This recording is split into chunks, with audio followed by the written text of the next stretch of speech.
Have you ever wondered why you can feel disconnected from yourself, even when everything in your life seems to be going relatively well? You may be successful.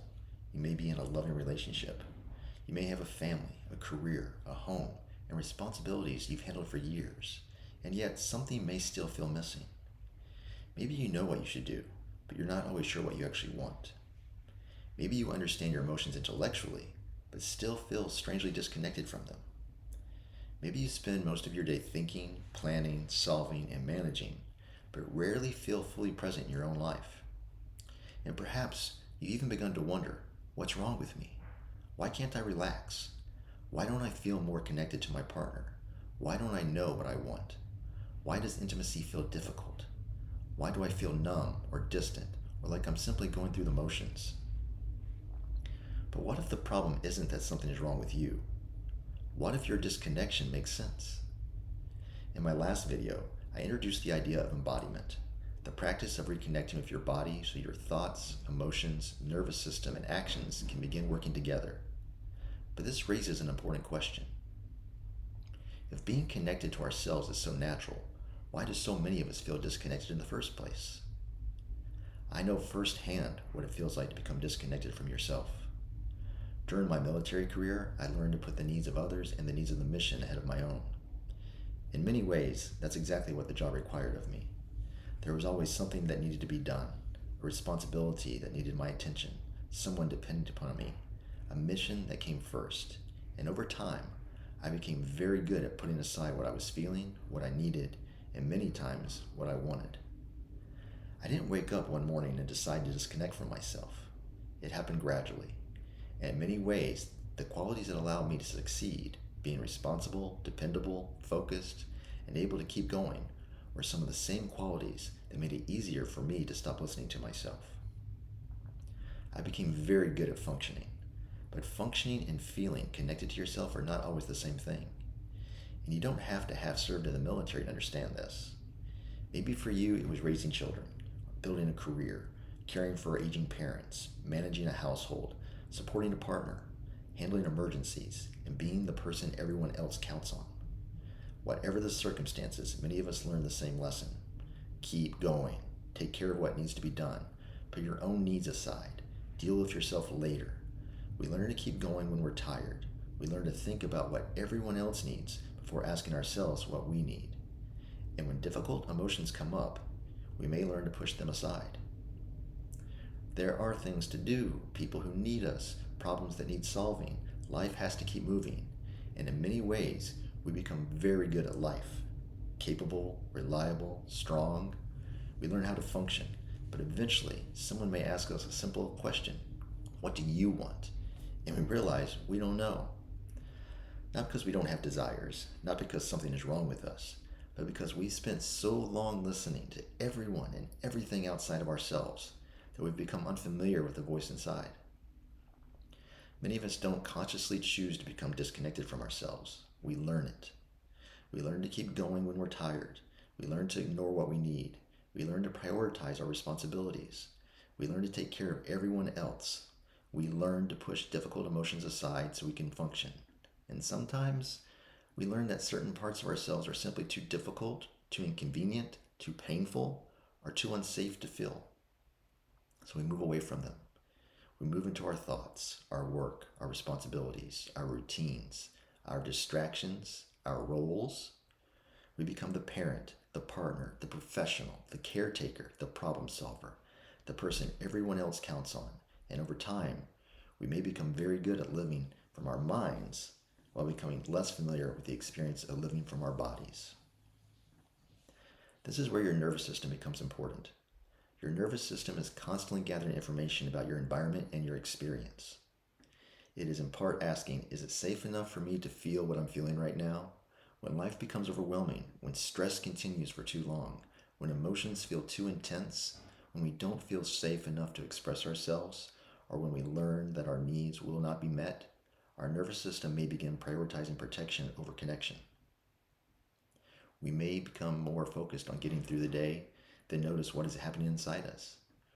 We may become more focused on performing than feeling, more focused on managing than experiencing, more focused on surviving than living. And this is important. Disconnection is not always a conscious choice. Sometimes it's an adaptation. Sometimes it is something we learned because at one point it helped us cope. I can look back now and recognize some of that in my own experience. Some of the ways I learned to push through, stay focused, and put the mission first served a very real purpose. Those ways of being helped me do what I needed to do. But the strategies that help us function in one environment don't always help us connect with ourselves, with our partners, with any other person. An adaptation that once helped us get through difficult experiences can eventually begin to limit our ability to fully experience our lives. And this is where disconnection can have a profound impact on intimacy. Because it's difficult to deeply connect with another person when we have lost touch with ourselves.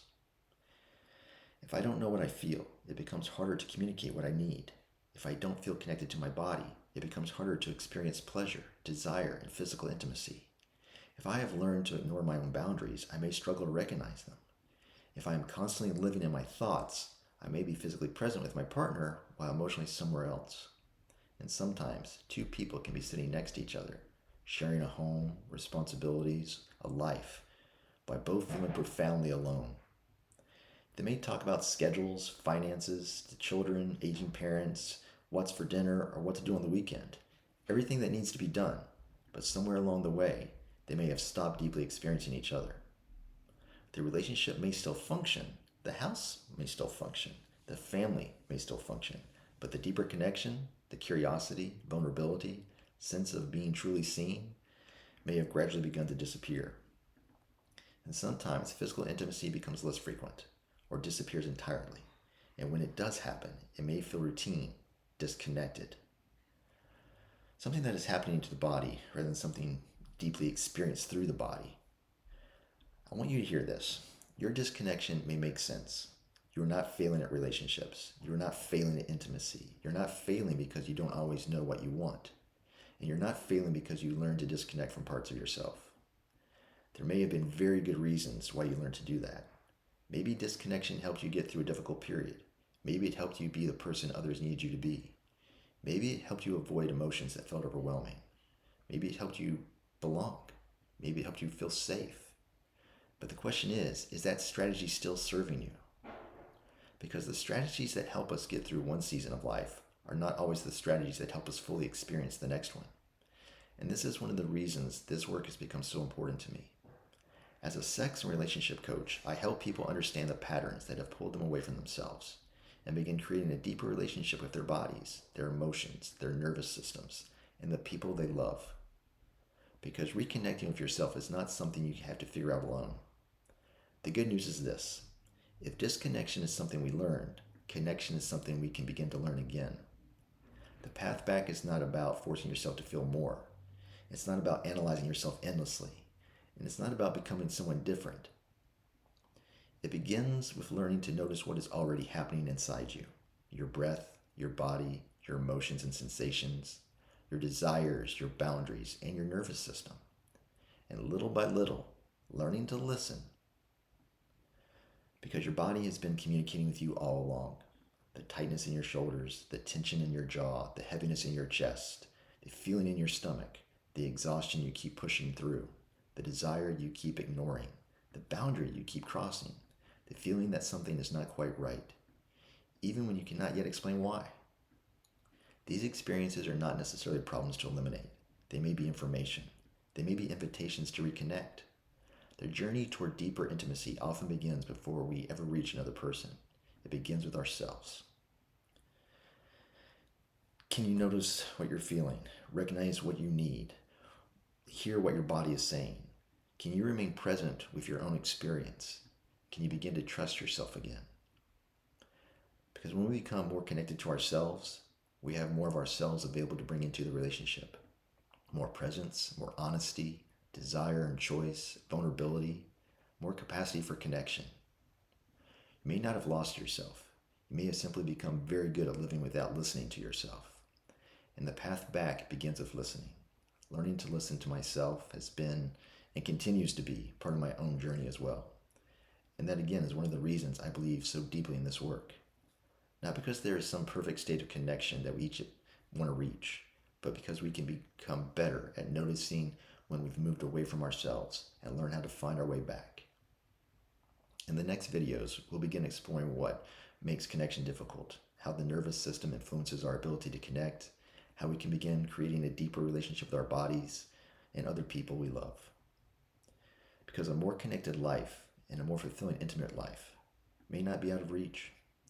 You may simply be learning how to come back to yourself. A final thought.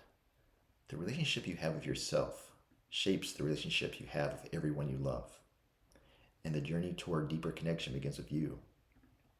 But you don't have to take that journey alone. I'm a sex and relationship coach, and I'd like to help.